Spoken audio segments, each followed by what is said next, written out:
বাঁধবে এবার বেজায় গন্ডগোল, বাঁধবে এবার বেজায় গন্ডগোল। বাটুল বিচ্ছু দুটো ঢালবে মাথায় গোল, বাটুল বিচ্ছু দুটো ঢালবে মাথায় গোল।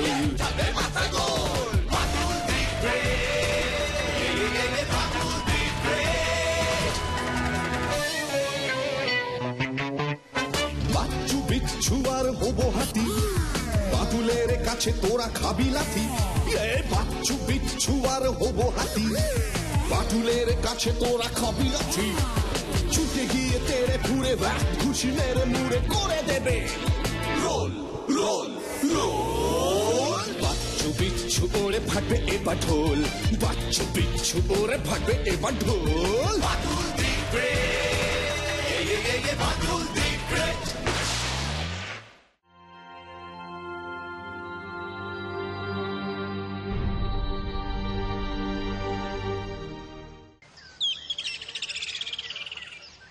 কিরে কি হয়েছে রে বিচ্ছু, ছাতে ডাকলি কেন? তুই কি মানুষ রে বাচ্চু? চুপ বাবা, মানুষ ছাড়া তো অন্য কোনো প্রাণী বলে মনে হচ্ছে না। এই তো দুটো হাত, একটা মাথা, দুটো চোখ, একটা নাক, সব আছে। নাক? ওটা তো নাক। তোর ওই নাক আর ওই কেষ্ট গলার টাক দুটোই এক হয়ে গেছে রে। চা চা চা। আমার নাক আর কেষ্টদার টাক এক কি করে ভাই? ওটা যদি সত্যিই তোর অরিজিনাল নাক হতো তবে নাক নাকের কাজ ঠিকই করতো। তোর নাক গন্ধ শুকবার ক্ষমতা হারিয়ে ফেলেছে রে, অর্থাৎ তোর নাক তোর নাকত্ব হারিয়ে ফেলেছে। অমন নাক রাখিস না, ঝেড়ে ফেলে দে। বাবা, আমার নাক নিয়ে তুই এত ভেবেছিস? তা আমার নাক যে নাকত্ব হারিয়েছে সেটা তুই বুঝলি কি করে? বুঝবো না? রোজ দুবার করে ভীমরুলদার আম বাগানের পাশ দিয়ে স্কুলে যাচ্ছিস আর আসছিস। বাগানের আমগুলো যে পেকে গন্ধ ছেড়েছে সেটা খেয়াল করেছিস? নাকে গন্ধ ঠেকলে তুইও আমার মতো এমন অস্থির হয়ে পড়তি রে। ও এই ব্যাপার, সে তো চোখেই দেখছি, গন্ধও পাচ্ছি, কিন্তু ওই ভীমরুলদার আম বাগানের আম কাকে ঠোকরাতেও ভয় পায়, আর আমরা তো কোন ছাড়। তুই হাল ছেড়ে দিলেও আমি ছাড়ছি না, বরং জোর করে হালটা ধরেছি। এই ভরা জ্যৈষ্ঠিতে আম ঝেড়ে খাবো না তো কি শুকনো লঙ্কা পুড়িয়ে গন্ধ শিখবো? ও বিচ্ছু, ওসব কম করতে যাস না ভাই, বিপদে পড়বি। এই সময় ভীমরুলদার বাগানে রাত দিন কড়া পাহারা চলে। শোন বাচ্চু, এই বিচ্ছু শর্মার নাকের সাথে মাথাটাও সজীব আছে এখনো। বুদ্ধির ঝাঁপিটা খোল, তবেই না আমের ঝাঁপি হাতে পাবি রে। আমি বাপু এত ঝামাঝাপির মধ্যে নেই। তোর আম খাওয়ার শখ হচ্ছে, তুই তোর ঝাঁপি খোল। বাটুলদা বাজার থেকে যথেষ্ট আম কিনে আনে, আমার ওতেই চলে যাবে। ঠিক আছে, তবে তুইও শুধু রাখ, ওই ভীমরুলদার আম বাগানের গোটা 20 আম এই বিচ্ছু শর্মা কি নাম। আর ধরা পড়লে বাটুলদা তুলে দেবে তোর পিঠের চাম। চললাম আমি, কাজ আছে। ঠিক আছে, তুই নিচে গো, আমিও ম্যাঙ্গো। আজকে আই গো টু দা ভীমরুলদার ম্যাঙ্গো গার্ডেন। এ আবার কেমন প্রতিজ্ঞা? সেইটাই তো বলতেছি বাটুল বাবু, আপনাদের বটম বেল শাড়িতে চিনতে পারবেন না গো। পণ করেছিল এবারেও যদি বাবুর টিম হেরে যায় তবে বাবু মাথা কামাইয়ে নেড়া হবেন। 14খানা গোল খেয়েছে গো, বাবু মাথা মুড়িয়ে ফেলেছে। আর রাগে দুঃখে আজ 7-8 দিন হয়ে গেল ভাত মাছ তো দূরের কথা, সকালের ডিম সিদ্ধটুকু মুখেও তুলতেছেন না গো। বাবুর দিকে তাকাতে পারবেন নি গো, শুকোয়ে আমসি হয়ে গেছে।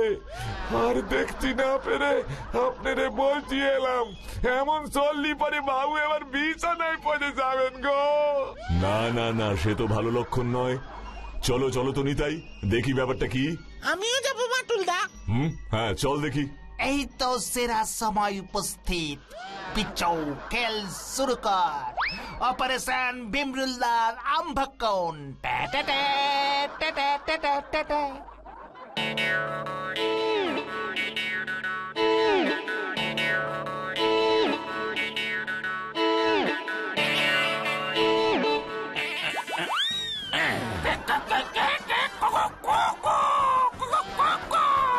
হত ছড়া ছুঁচো, আমার আম বাগানে কি মতলবে? হাওয়া খেতে না আম? আম আম আম আম খেতে না, হ্যাঁ আম খেতে না। তাহলে তাহলে কি পর্যবেক্ষণ করতে না আম গুনতে? ও ইয়ে মানে ভীমরুলদা, বাটুল্লা তোমার কাছে পাঠালো একটা দরকারি কথা বলতে, আর তুমি? বাটুল পাঠিয়েছে তাই বুঝি? তা কি দরকারি কথা শুনি? ভীমরুল্লা, বাটুলদা বলল আপনার এই এত বড় আম বাগানটা, অথচ আম ছাড়া আর কিছুই হয় না। কেন রে, কেন রে? আম গাছে আম ছাড়া কি জাম হবে নাকি? হ্যাঁ, হত ছড়া। ছি ছি ছি ছি ছি, তা কেন? আসলে বাটুলদা বলল ভীমরুল্লার আম বাগানে এই বৈশাখ জ্যৈষ্ঠ মাসেই শুধু আম হয়, তারপর তো বাগানটা এমনিতেই ফাঁকা পড়ে থাকে।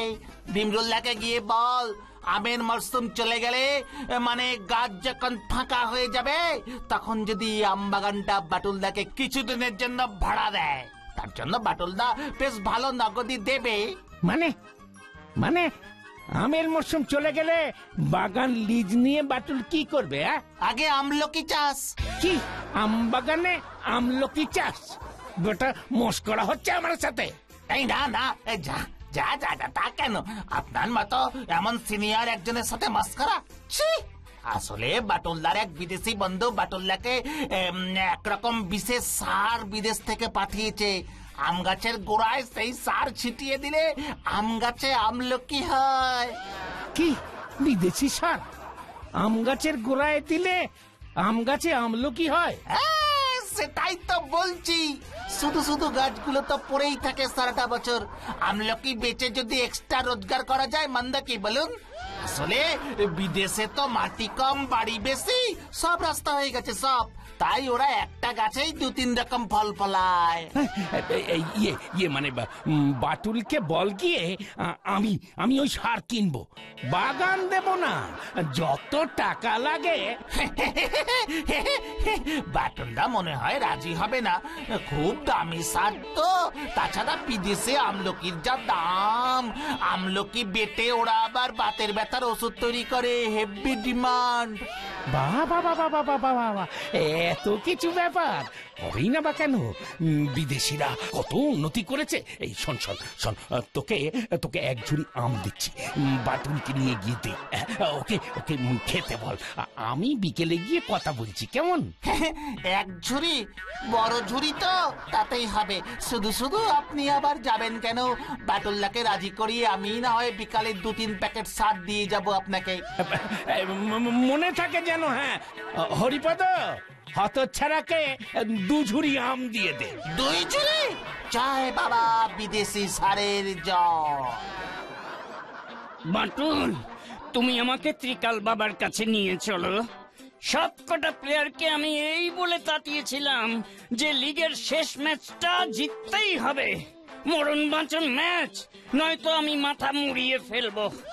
আমার টাক যদি তোরা দেখতে না চাস, তবে ম্যাচটা জিতে দেখা। বাটুল, কি বলবো, হতচ্ছাড়াগুলো গুনে গুনে 14খানা গোল খেলো। এরপর আমায় বাঁচাতে পারে কেবলমাত্র ওই ত্রিকাল বাবা। ত্রিকাল বাবা? সে আবার কি? হোগলাপুরের জঙ্গলে ত্রিকাল বাবা সাধনা করেন। কি বলবো তোমায়, অগস্ত্য মুনির পরেই এই ত্রিকাল বাবার পাওয়ার। ওই হোগলাপুরের জমিদার শ্রীনিমাই সাধন দত্ত চৌধুরী একবার ওর ফুটবল টিমের কোচিং করাতে আমাকে নিয়ে গিয়েছিলেন। তখন দর্শন পেয়েছিলাম ওই ত্রিকাল বাবার। কি ভয়ঙ্কর শক্তি এই ত্রিকাল বাবার!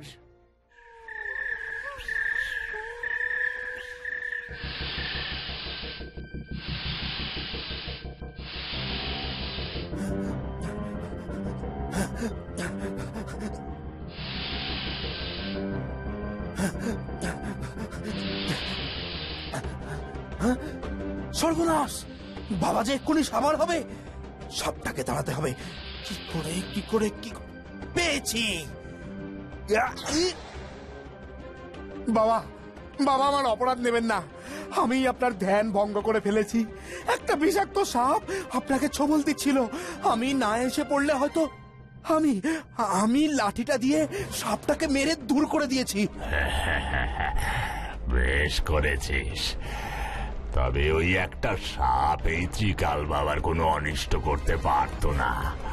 তোর কাজে আমি খুব প্রসন্ন হয়েছি। জয় জয় ত্রিকাল বাবার জয়। তুই তো হোগলাপুরের দত্ত বাড়িতে চুরি করে পালিয়ে এসেছিস। আপনি সব জানেন বাবা, সব। এই পথ দিয়েই তো পালাচ্ছিলাম, সাপটা আপনাকে ছোবল মারতে যাচ্ছিল দেখে। চুরি করা পাপ, তার শাস্তি তুই একদিন ঠিকই পাবি। তবে আমাকে সাপের দংশন থেকে রক্ষা করে তুই যে পুণ্য করেছিস, তার পুরস্কারও তুই পাবি।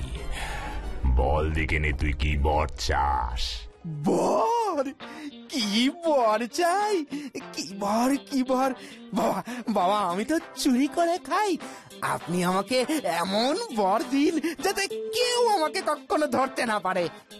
বেশ, আমি তোকে বর দিলাম, স্থলভূমিতে তোকে কেউ স্পর্শ করতে পারবে না। জয় ত্রিকাল বাবার জয়, জয় ত্রিকাল বাবার জয়। আমার কাজ তো স্থলেই, আমাকে কেউ ধরতে পারবে না। কি মজা, কি আনন্দ। যা, এখন চলে যা, আমাকে একটু একা থাকতে দে। ঠিক আছে বাবা, ঠিক আছে ত্রিকাল বাবা, আমি যাচ্ছি। জয় ত্রিকাল বাবার জয়, জয় ত্রিকাল বাবার জয়, জয় ত্রিকাল বাবার জয়। আচ্ছা ঠিক আছে, তাই হবে। আপনাকে ওই হোগলাপুরের ত্রিকাল বাবার কাছে নিয়ে যাব আমি। তার আগে ভালো করে খাওয়া দাওয়া করুন, একটু সুস্থ বোধ করুন, তারপর। 14খানা গোল খেয়েছি বাটুল, এরপরেও তুমি খেতে বলছো? খেতে হবে বই কি, নয়তো বাবার কাছে গিয়ে বাবার আশীর্বাদ নিতে হবে না? তাহলে তো আবার আপনি জিততে পারবেন। ওটাই যা ভরসা। এবার যদি ওই তিনকাল বাবা কিছু করতে পারে।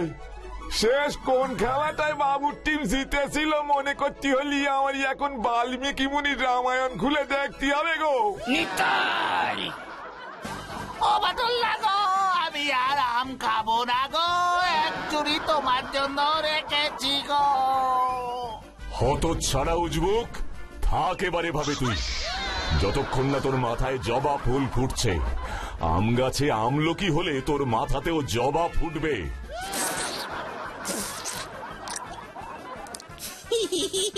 বিচ্ছু রে, আমগুলো খুব মিষ্টি রে ভাই, দেশি সারের ফলন তো।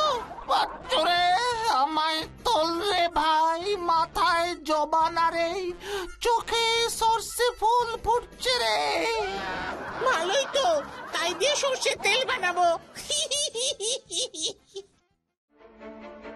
এ তো বেশ চিন্তার কথা। কানি চোরটাকে যদি পাকড়াও করা না যায়, আমার এই প্রজাদের কি হবে? ও জমিদার বাবু, আগে কানু রাতে চুরি করতো, এখন দিনের বেলায় সকলের সামনে ড্যাং ড্যাং করে চুরি করতেছে। চুরি করে দাঁত বার করে হাসতে হাসতে চলে যাচ্ছে, কেউ ধরতেই পারছি না। ধরলেই ও হাত পা হাওয়ায় মিলিয়ে যাচ্ছে। কি অদ্ভুত রে কাইন্ড, দড়ি দিয়ে বাঁধতেও পারছি না। নায়েব, এর কি ব্যবস্থা করা যায়? আমি জানতাম কানু খুব ঝানু চোর। দিনে দিনেও এতটা ঝানু হয়ে গেছে বুঝতে পারিনি। বিদেশ থেকে মনে হয় কোনো কায়দা রপ্ত করে এসেছে।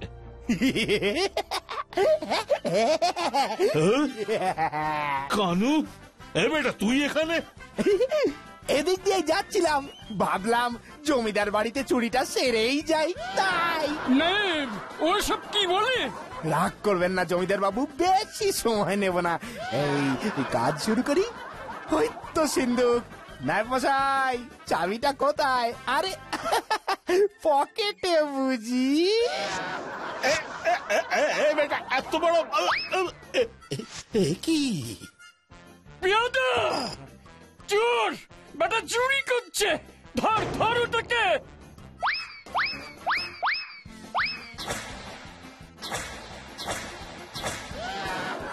জমিদার বাবু, চললাম, পরে একবার আসবো। ধর ধর বেটাকে, ধর, পালাচ্ছে পালাচ্ছে পালাচ্ছে। নায়েব, যা বাবা।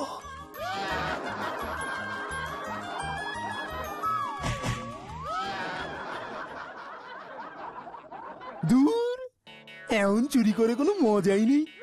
সকলের চোখের সামনে দিয়ে যাচ্ছি, গটগট করে চুরি করছি আর চলে আসছি। এতদিনের অভ্যেস, রাতের বেলা গায়ে বেশ তেল মেখে বের হওয়া, অভ্যেসটাই চলে যাচ্ছে। ও বাবু, এই যে আপনার খাবার। আম, এই সময় চুরি টুরি করে এসে আমার পান্তা খাওয়ার অভ্যাস, আর তুই কি না আম আনলি? গিন্নিমা পাঠালেন, বললেন এখন আমরা বড় লোক হয়ে গেছি, ওসব পান্তা টান্তা খাওয়া বন্ধ, বড় লোকের এমন ফুরুট খাবারই খায়। খেয়ে দেখেন না, ভীমরুলের বাগানের আম খুব বিখ্যাত, আজই বাজারে উঠেছে।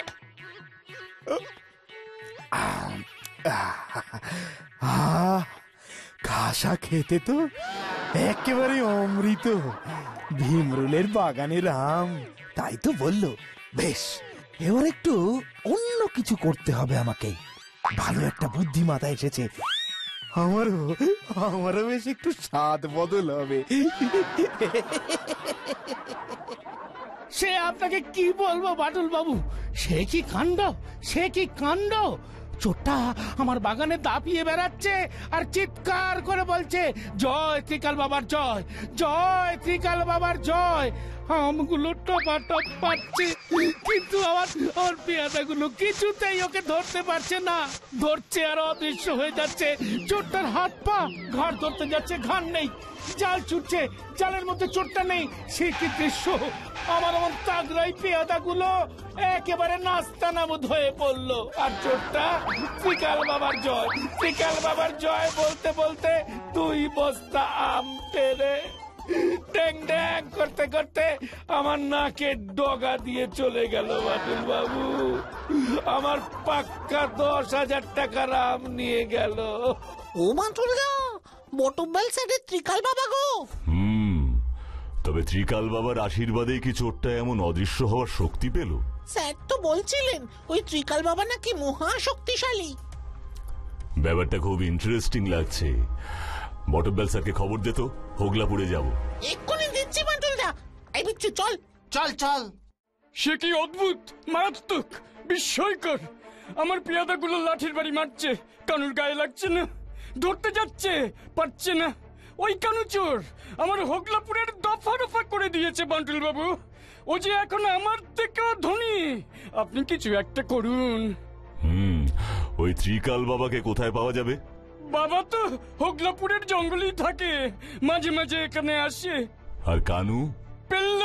পেল্লাই বাড়ি হাঁকিয়েছে জঙ্গলের পাশে, চারিদিকে কড়া পাহারা বসিয়েছে, ভেতরে কাউকে ঢুকতে দেয় না। শুনছি সদরের পুলিশরাও হাল ছেড়ে দিয়েছে। মারাত্মক চোর। ঠিক আছে, আমি একটু ওই ত্রিকাল বাবার সাথে সাক্ষাৎ করতে চাই। তোরা এখানেই থাক, আমি একা যাব। জয় ত্রিকাল বাবা। আমার ব্যাপারটাও বললো কিন্তু বাটুল। মনে আছে, ওই কানু আমার জীবন বাঁচিয়েছিল, তাই ওকে আমি বর দিয়েছিলাম, কিন্তু ও যে এইভাবে সেটা কাজে লাগাবে ভাবতেও পারিনি। তবে বাটুল, আমি দিব্য দৃষ্টিতে দেখতে পাচ্ছি একমাত্র তুমিই পারবে ওকে জব্দ করতে। এই স্থলভূমিতে ওকে ধরা অসম্ভব, তবে ওকে কিন্তু ধরাও সম্ভব, এবং সেটা একমাত্র পারো তুমি। যাও, চিন্তা করো, বুদ্ধি বার করো, যাও বাটুল, তুমি সফল হবে। শোনেন শোনেন শোনেন, জমিদার বাবুর 7 লাহরি হীরের হাটটা মাছ ধরতে গিয়ে দিঘিতে পড়ে গেছে। যে ওটা দিঘির নিচ থেকে খুঁজে দিতে পারবে, তাকে জমিদার বাবু এই হোগলাপুরের অর্ধেকটা দিয়ে দেবে। শোনেন শোনেন শোনেন। গিন্নি, এই সুযোগ আর চোর থাকতে ভালো লাগছে না গো। এবার আমি জমিদার হব, এই হোগলাপুর অর্ধেক আমার হবে, পরে পুরোটাই দখল করব। তুমি হবে জমিদার গিন্নি। ও বাটুল্লা, মাছ কি টোপ গিলবে? গিলবে গিলবে, ধৈর্য ধর। রাঘব বোয়াল, অত তাড়াহুড়ো করলে হয় না। বাটুল বাবু, ওই যে দেখুন কানু আসছে। জমিদার বাবু, হোগলাপুরের অর্ধেকটা কিন্তু আমারই হয়ে গেল। ঘোষণার কথা মনে থাকে যেন? সব মনে আছে কানু ভাই, ওই হাটটা শুধু খুঁজে দাও।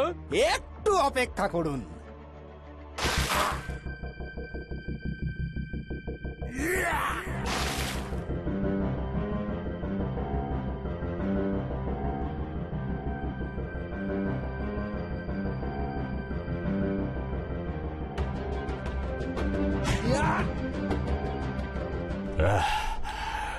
এই নিন আপনার চোর জমিদার বাবু। ত্রিকাল বাবা বলেছিলেন স্থলে কেউ ওকে ধরতে পারবে না, জলে তো পারবে। তাই ওকে ফাঁদে ফেলে জলে ডুবিয়ে পাকড়াও করেছি। ওকে একবার ধরে ফেললে বাবার বর আর ওর উপর কাজ করবে না। জয় বাবা ত্রিকাল বাবা, জয় বাবা ত্রিকাল বাবা। এসব কি? যা বেটা কানু চোর, খাঁচায় যা।